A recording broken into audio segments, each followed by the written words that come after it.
Imaginen una carretera tan peligrosa, tan letal, que los conductores rezaban antes de poner la primera marcha. Un camino de casi 300 kilómetros, tallado a mano, directamente sobre las montañas más imponentes de todo México. Allí, donde la niebla te tragaba sin aviso previo, donde un solo error, un pestañeo, significaba caer cientos de metros hacia un abismo del que nadie regresaba jamás. No estamos hablando de una leyenda urbana, no es un relato para asustar turistas. Estamos hablando de una vía real, sangrienta, que durante más de 7 décadas se cobró miles de vidas, y que aún así, millones de personas tuvieron que cruzar, porque era la única forma de llegar al Océano Pacífico. Hoy, vamos a diseccionar al Espinazo del Diablo, el monstruo de montaña que conectó dos mundos, y que exigió un precio de sangre por cada kilómetro recorrido. Esta carretera mexicana no solo desafió las leyes de la ingeniería de su época, también desafió los límites del valor humano. Durante décadas fue el único cordón umbilical entre el centro del país y las costas de Sinaloa. Y sin embargo, cada viaje era una apuesta con la muerte. ¿Por qué el gobierno decidió construir un camino tan imposible? ¿Cómo es que una de las obras más mortales de América Latina fue finalmente domada con tecnología del siglo XXI? Prepárate. Lo que vas a descubrir sobre el Espinazo del Diablo va a cambiar tu perspectiva sobre lo que significaba viajar por México antes de las autopistas modernas. 17 de noviembre de 1940. México cambió para siempre. Ese día, durante el gobierno de Lázaro Cárdenas del Río, se inauguró oficialmente la Carretera Federal 40, el tramo Durango a Mazatlán. No era una carretera cualquiera, era la materialización de un sueño que muchos consideraban una locura, una fantasía de ingenieros trasnochados.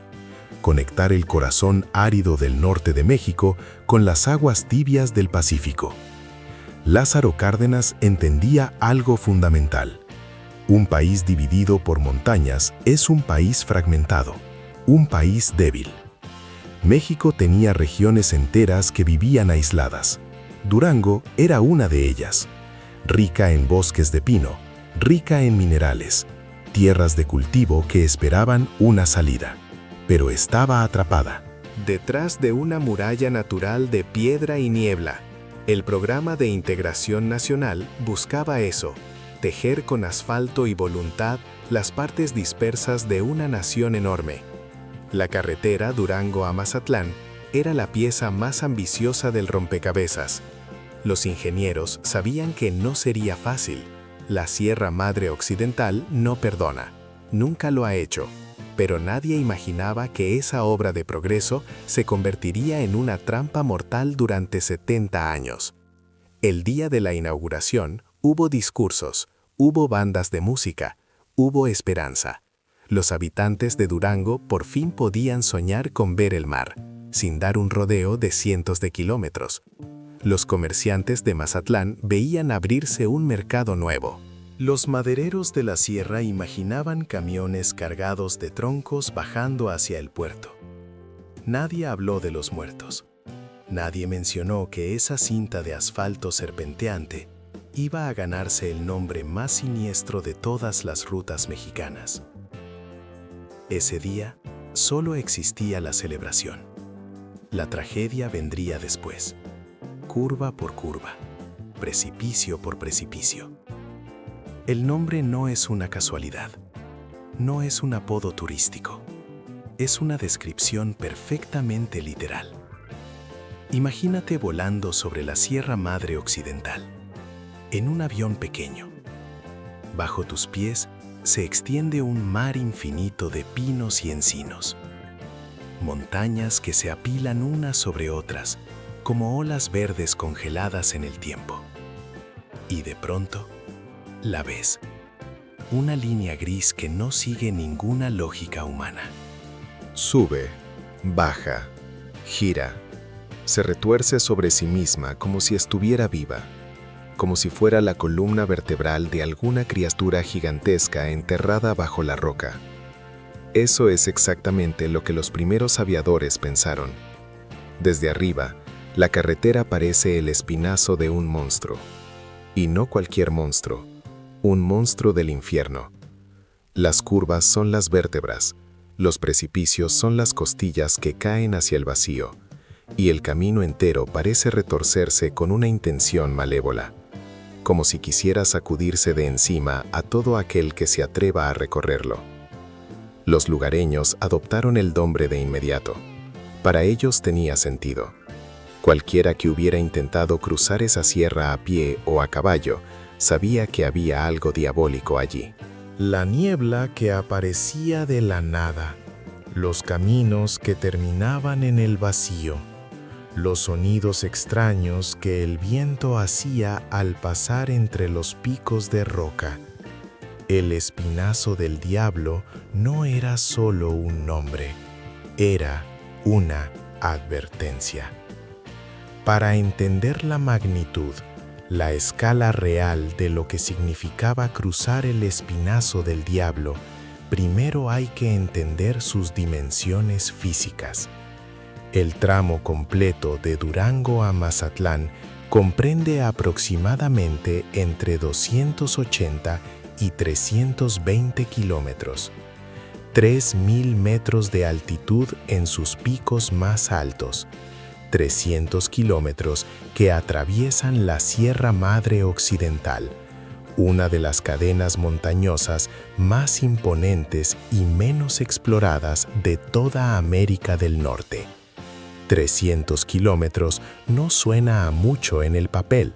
En una autopista moderna, con asfalto hidráulico y trazo recto, puedes recorrer esa distancia en menos de 3 horas, escuchando música, tomando un café caliente.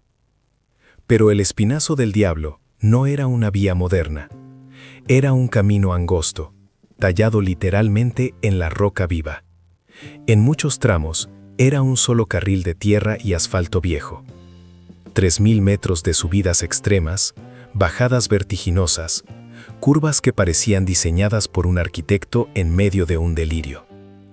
La Sierra Madre Occidental es una barrera natural de proporciones bíblicas. Sus cumbres alcanzan alturas superiores a los 3.000 metros sobre el nivel del mar. Sus cañones son tan profundos que comunidades enteras vivieron aisladas durante siglos. Sus bosques de pinos son tan densos que todavía hoy esconden secretos que nadie ha descubierto. Atravesar esta sierra en 1940 era un acto de audacia casi suicida. Los ingenieros de la época no tenían las herramientas que tenemos hoy. No había computadoras para calcular pendientes óptimas. No había maquinaria pesada capaz de mover montañas enteras con un solo brazo hidráulico. Había dinamita, había picos, había palas y había hombres. Hombres con las manos llenas de ampollas, dispuestos a arriesgar la vida por un salario miserable. Cada metro del espinazo del diablo fue conquistado a sangre y sudor. Usaban pólvora para reventar el granito. El sonido de las explosiones retumbaba en los valles como si fuera el fin del mundo. Los obreros colgaban de sogas sobre abismos de 500 metros para colocar las cargas. Un error, un nudo mal hecho, y el hombre desaparecía en la niebla, sin dejar rastro, sin funeral. Cada kilómetro ganado era una victoria sobre la piedra, pero cada kilómetro cobraría su cuota durante las décadas siguientes. El camino era tan estrecho que los espejos de los camiones rozaban las paredes de roca. De un lado, la montaña sólida, fría, implacable. Del otro lado, la nada, el vacío absoluto. Un abismo verde que parecía succionar los neumáticos hacia el borde. Los conductores de los primeros camiones madereros, esos pioneros que bajaban troncos de pino de 2 metros de diámetro, tenían que tener nervios de acero. El peso de la carga empujaba el vehículo hacia el barranco en cada vuelta. Los frenos de tambor olían a quemado. El humo salía de las ruedas. El metal gritaba bajo la tensión. 1945, 1950, 1960. Los años pasaban, pero el peligro permanecía intacto, inmutable. La carretera se convirtió en el cordón umbilical de la región, el único camino para que el comercio fluyera, pero era un cordón lleno de nudos mortales. 600 curvas, 600 trampas que esperaban un momento de distracción, una falla en la dirección, un neumático que perdiera la adherencia por el aceite derramado. En promedio, había una curva cada 500 metros, pero en los tramos más críticos, tenías 10 o 15 curvas consecutivas en menos de 1 kilómetro. Curvas cerradas en ángulos de casi 180 grados. Las famosas curvas en herradura. El tipo de curva donde entras mirando hacia el norte y sales mirando hacia el sur, prácticamente doblando el vehículo sobre su propio eje. Imagina hacer eso en un camión cargado, con la lluvia golpeando el parabrisas, con los faros de luz amarilla apenas iluminando el borde del precipicio. Imagina el silencio de la montaña, solo roto por el rugido del motor y el siseo de los frenos de aire. Era un infierno técnico, tocar el cielo, literalmente. El espinazo del diablo no solo era peligroso por sus curvas, también lo era por su altitud asesina, el punto más alto del recorrido. Alcanza los 2.800 metros sobre el nivel del mar, casi 3 kilómetros de altura vertical. Para ponerlo en perspectiva, es más alto que muchas estaciones de esquí en Europa. Es más alto que la mayoría de las montañas de España.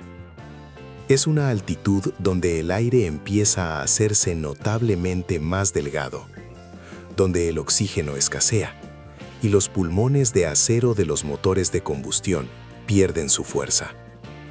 Los pistones luchan por cada gramo de aire. La potencia cae. Los motores se ahogan. Pero la altitud extrema no era solo un problema mecánico. Era un problema de supervivencia climática. A 2.800 metros, las condiciones del tiempo pueden cambiar en cuestión de segundos. Puedes empezar tu ascenso en un día soleado, templado, en el Valle de Durango, y 2 horas después, encontrarte envuelto en una tormenta de granizo, en las cumbres más altas de la sierra. El cambio de temperatura era brutal, un golpe físico al cuerpo.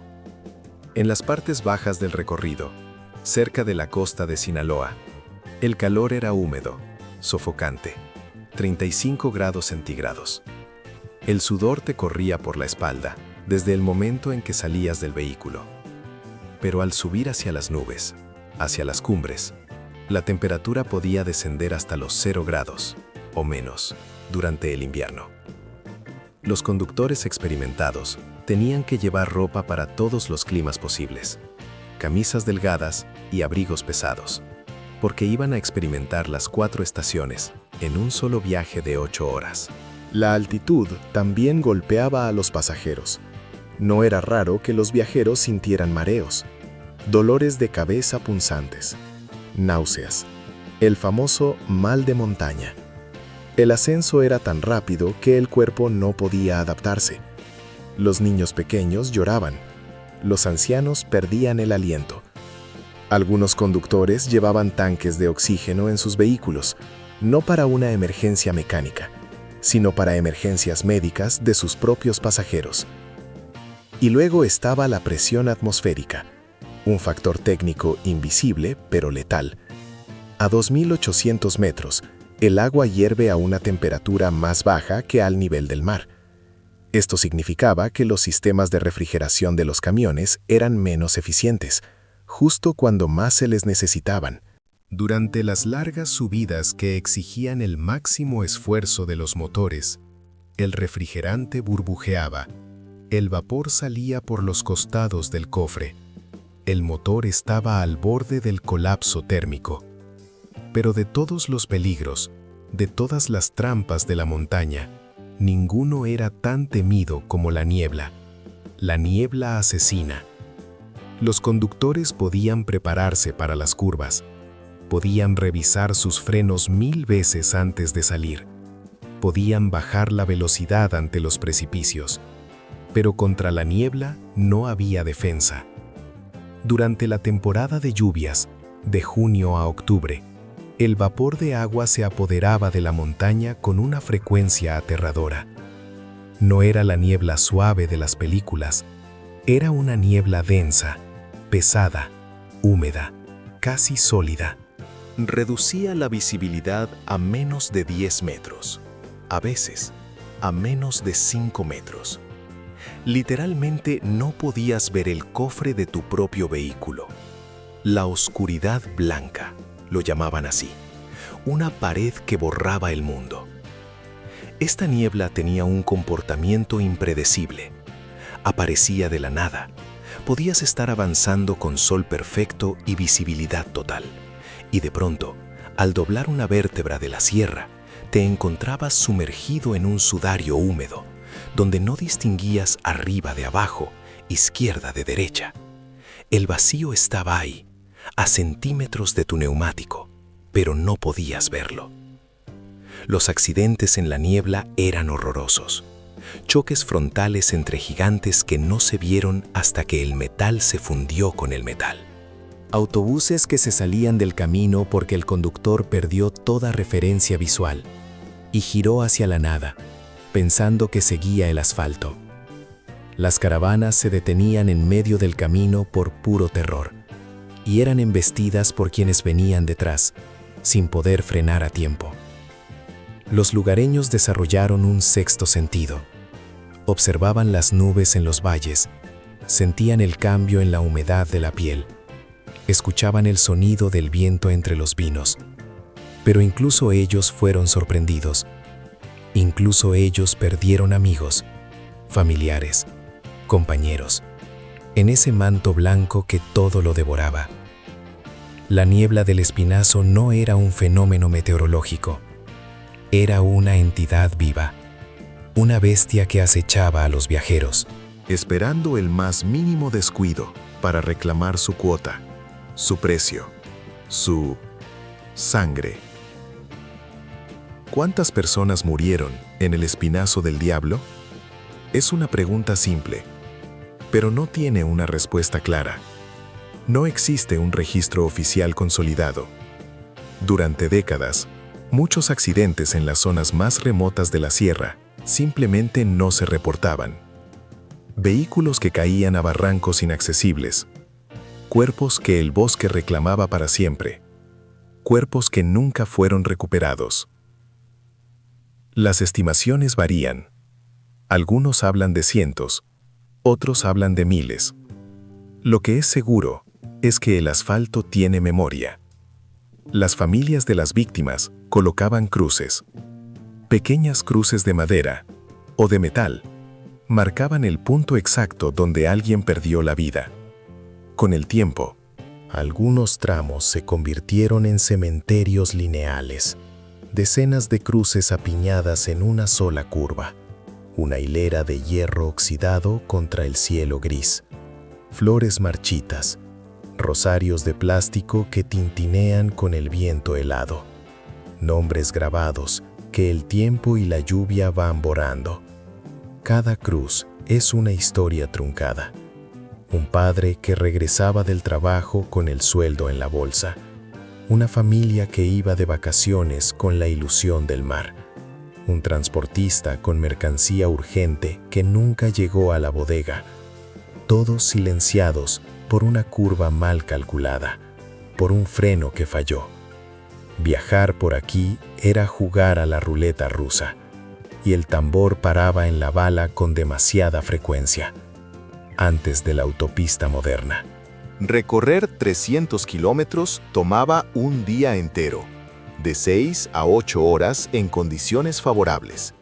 Eso es un promedio de menos de 40 kilómetros por hora, menos que un ciclista profesional. Pero lo favorable era la excepción. Con lluvia, el viaje se extendía a 10 o 12 horas de tensión constante. Para los transportistas de carga era peor, mucho peor. Los camiones pesados cargados de pino subían las pendientes a paso de caracol. El motor rugía en primera marcha. El humo negro salía por el escape. Literalmente podías bajar del camión en movimiento, caminar al lado durante unos minutos y volver a subir sin haberte quedado atrás. Los frenos se sobrecalentaban. El olor a balata quemada impregnaba el aire. Un olor acre, metálico. Humo azul saliendo de las ruedas calientes. Los autobuses de pasajeros eran naves del sufrimiento. Docenas de personas apretujadas en asientos de vinil, sin aire acondicionado. El mareo era inevitable. Las curvas infinitas revolvían los estómagos. El olor a vómito se mezclaba con el calor del motor y el aroma de los pinos. Los niños lloraban por el dolor de oídos causado por la presión. Los adultos cerraban los ojos y apretaban el rosario entre los dedos, pero seguían viajando. Lo hacían porque no había otra opción, porque era la única forma de llevar la cosecha al mercado, de ver a la madre enferma, o de conocer por fin el horizonte azul del Pacífico. Quizás el aspecto más aterrador del espinazo del diablo era lo que no estaba. Lo que faltaba. Durante décadas, grandes tramos de la carretera carecían completamente de guardavías. No había barreras de contención.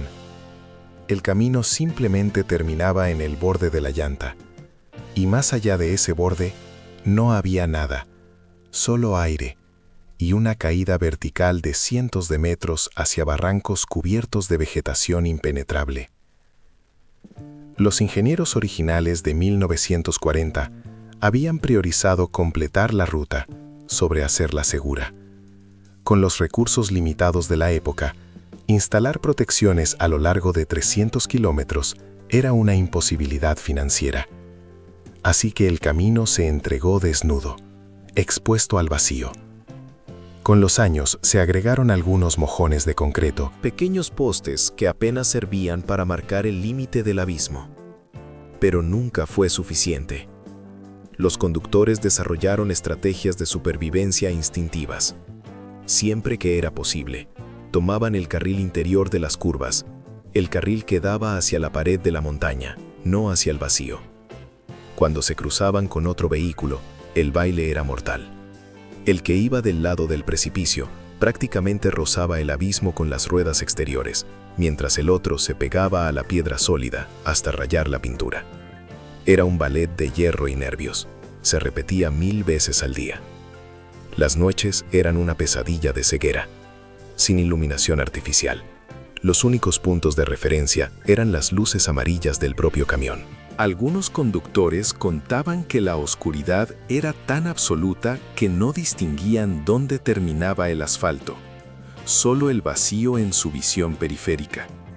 Un vacío que parecía tragarse la luz de los faros.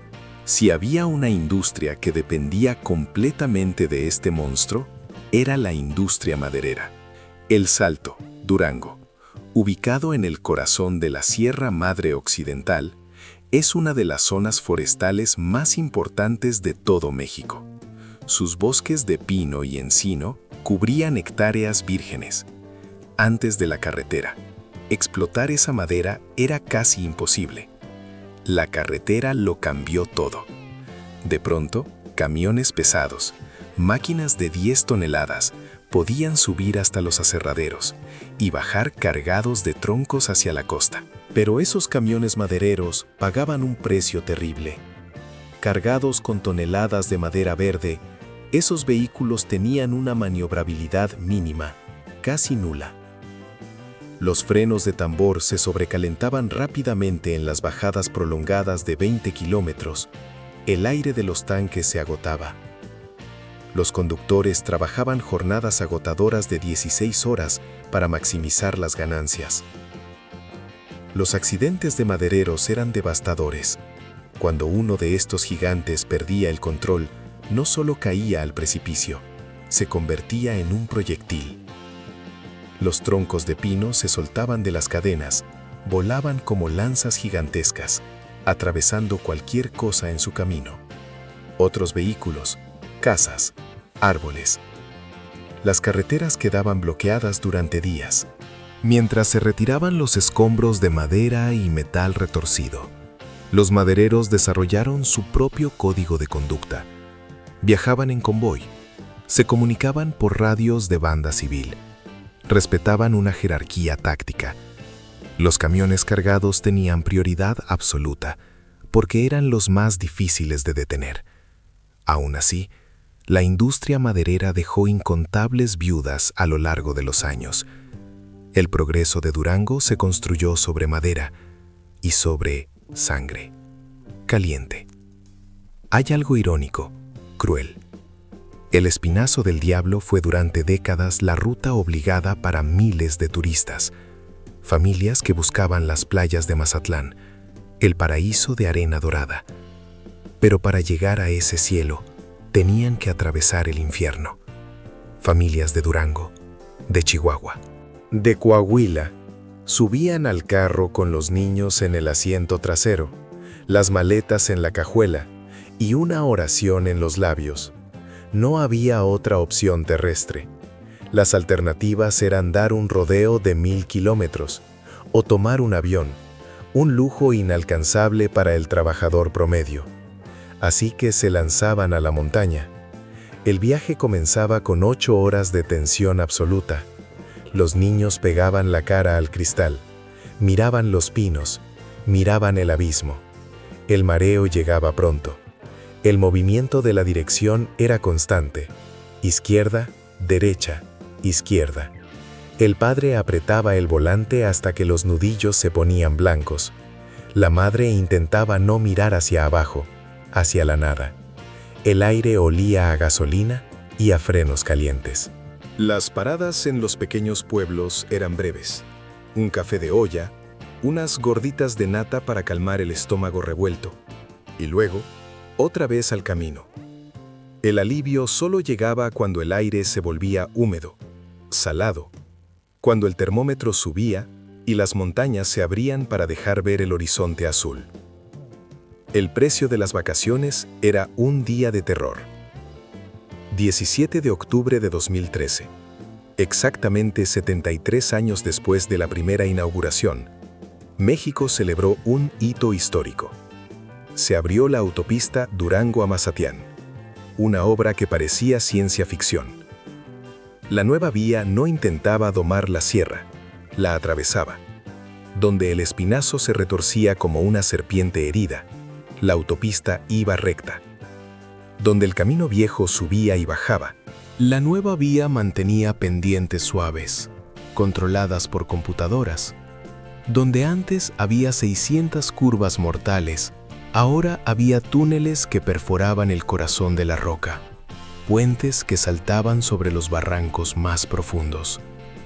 El proyecto tardó décadas en gestarse. Se detuvo por falta de presupuesto, por fallas técnicas, por la geografía imposible. Pero finalmente se hizo realidad. Ese día hubo bandas de música, hubo discursos políticos, pero la esperanza era distinta. No era solo conectar regiones, era dejar de morir. Los habitantes que perdieron hijos y hermanos en la carretera vieja miraron el asfalto nuevo con lágrimas en los ojos.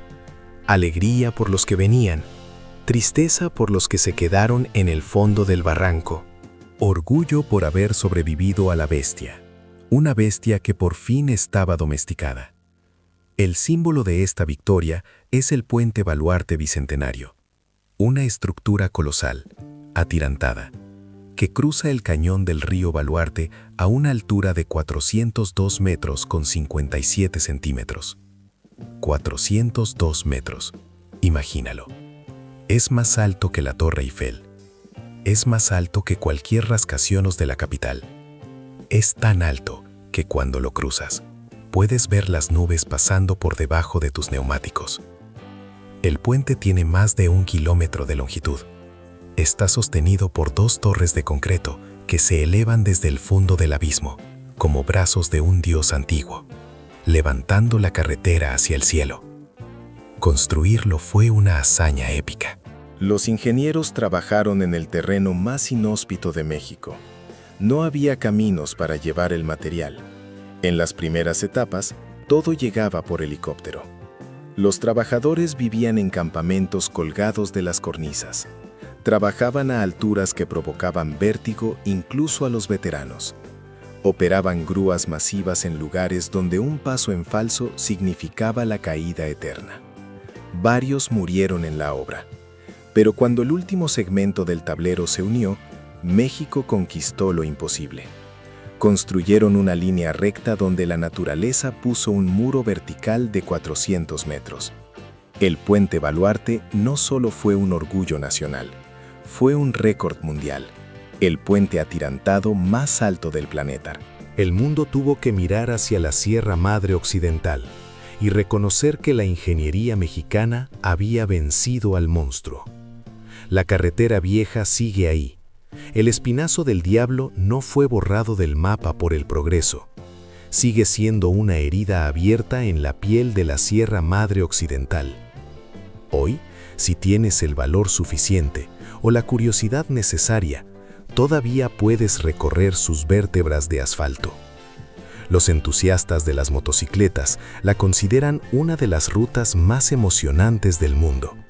Sienten la inclinación de la máquina en cada curva, el viento frío golpeando el casco, la adrenalina de tener el abismo a centímetros de la bota. Los nostálgicos regresan para recordar cómo era viajar cuando el tiempo no importaba tanto como la supervivencia. Algunos pobladores de la sierra la usan diariamente. Es su único acceso a comunidades remotas, pueblos pequeños que la autopista moderna ignoró por completo.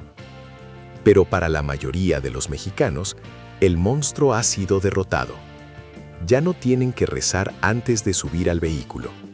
Ya no tienen que despedirse de sus hijos como si fuera la última vez. Ya no tienen que enfrentar las 600 curvas, ni la niebla asesina que lo borraba todo.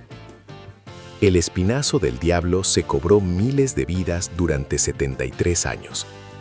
1940-2013.